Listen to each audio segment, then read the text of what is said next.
Texas Democrat Henry Cuellar toured the border yesterday with other lawmakers, a Democrat, a couple Republicans. Sir, welcome back, and thank you for joining us on our program today. Thank you so much. I applaud the fact that you have been so public trying to help the people in Texas and the people who live in your state. Why is it so obvious that the administration has ignored people like you?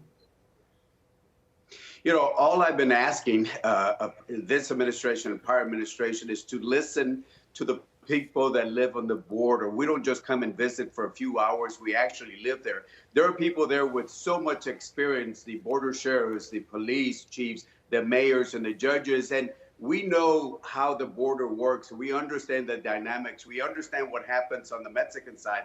Like your reporter said, most of the property or the territory on the other side of the border is controlled by drug cartels. Nobody goes in, nobody crosses without them charging them and giving them the okay.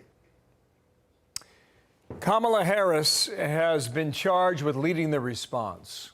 It's been 71 days since she was appointed to that position. Back to the question. Why is this administration ignoring people like you?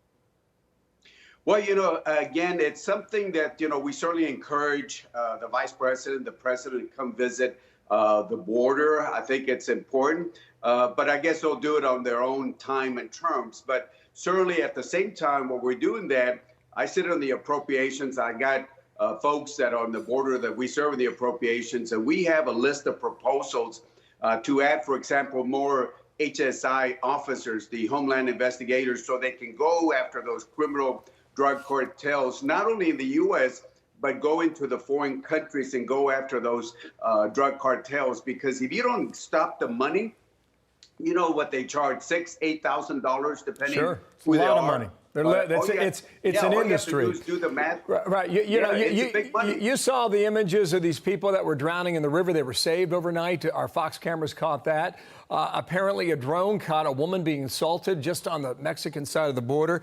Then you had this 5-year-old boy yesterday in the middle of the night crying out for help and pleading with smugglers not to leave him alone.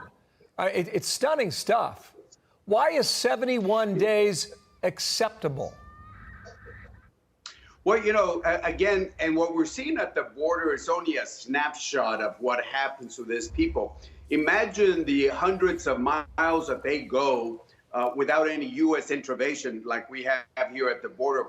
Imagine what happens to them when they're doing the dangerous trek from Honduras and Salvador through Mexico. Imagine what happens to the people that get raped, get assaulted, you know, including adults and young kids. We're only seeing a snapshot. We don't see what's happening in those countries.